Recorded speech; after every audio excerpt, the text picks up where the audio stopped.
So good morning, good afternoon, or good evening to all of you, depending on where you are. Thanks a lot for joining us for this workshop.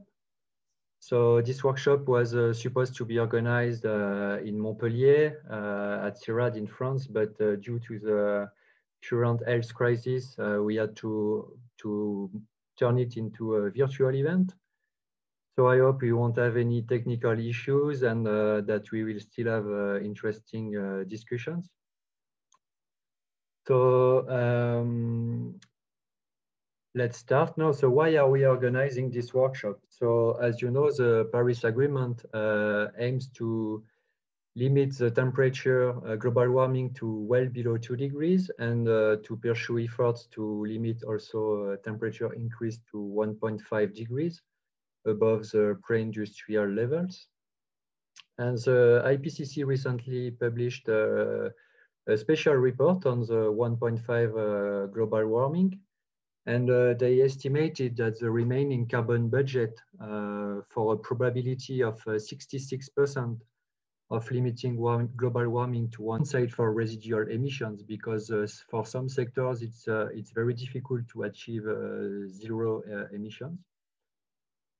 So there are several negative emissions technologies that are recognized. Some of them are for the land sector, as you can see here on this picture. So for example, afforestation, reforestation, soil carbon sequestration, biochar, bioenergy, and carbon capture and storage. And other technologies are more for the ocean. So traditionally, the climate geoengineering had two approaches, one about solar radiation management and the other one carbon dioxide removal. And very important to note that solar radiation management measures are not included into the integrated assessment pathways of the IPCC. And this is for very good reasons, because we have large uncertainties and knowledge gaps. There are some potential risks and also some constraints to deployment, especially in terms of governance and ethics.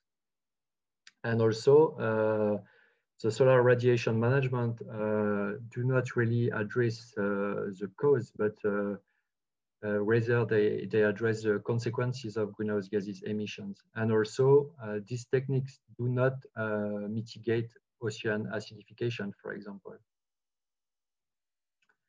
Having said that, it's very interesting also to note that CDR and SRM are not mutually exclusive of each other. There are some potential for synergies, but also trade-offs. And this is especially true for land-based net emission technologies, such as natural climate solutions and surface albedo management.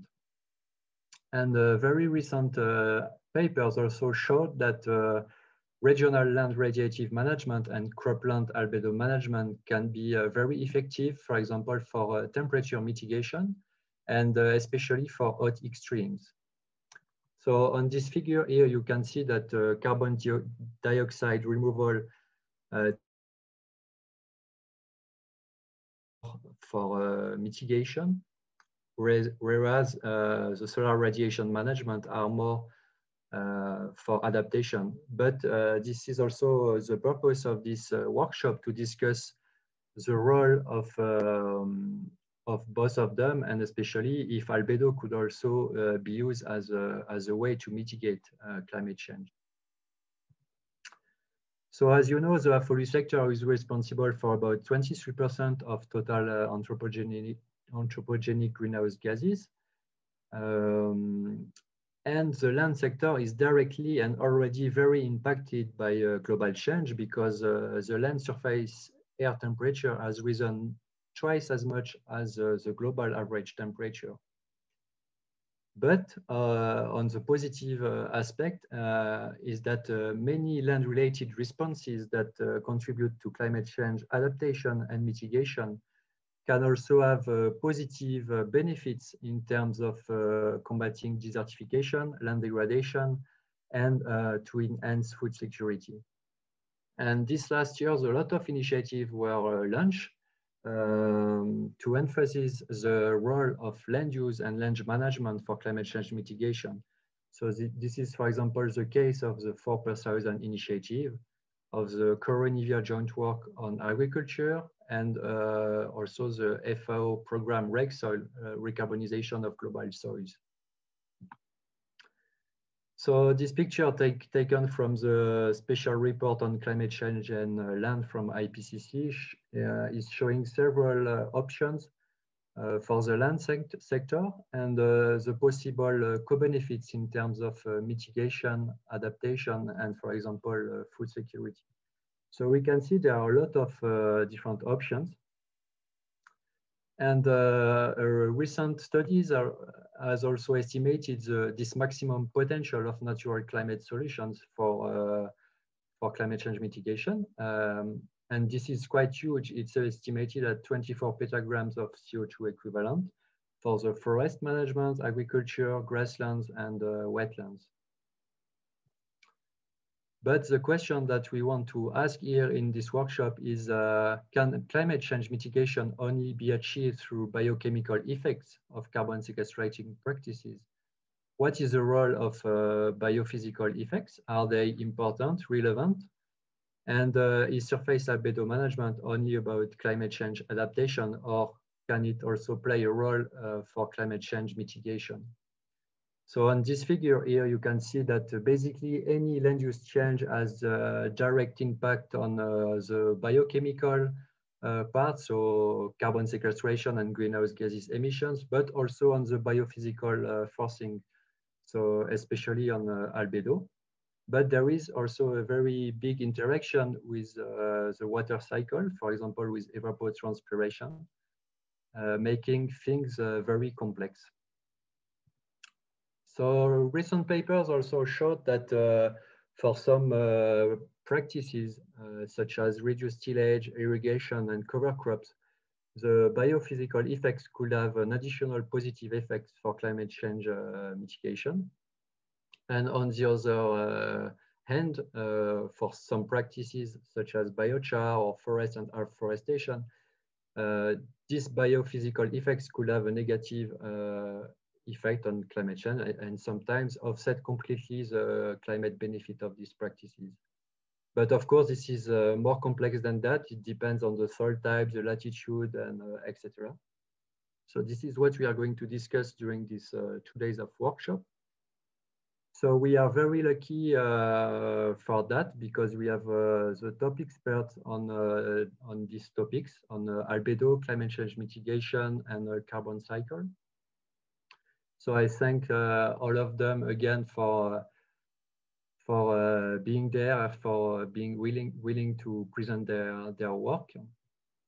So the workshop will be organized on 2 half days, each of them with 5 keynote talks.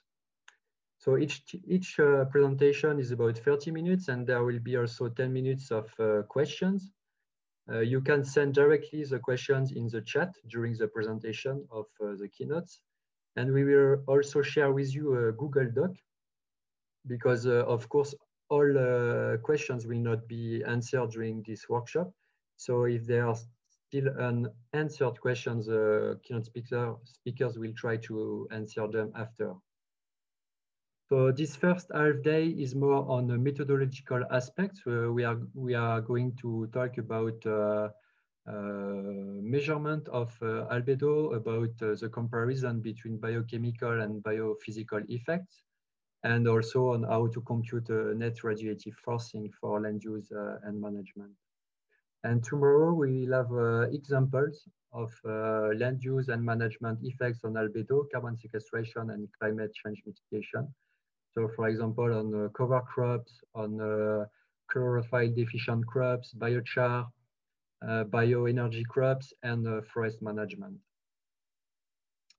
So who is organizing this workshop? So it's CIRAD, the Global Research Alliance on Agricultural Greenhouse Gases, the 4 per thousand initiative, and the CELAND Convergent Institute. So you will have a very short introduction of each of these institutes now. Knowing that CELAND organizes a workshop on a similar topic 2 years ago. It was about nitrous oxide emissions and their offsetting potential on carbon sequestration. Okay, so just a very short presentation of CIRAD.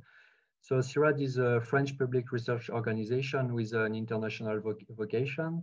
And we focus more on tropical and Mediterranean regions, and we are about 800 researchers.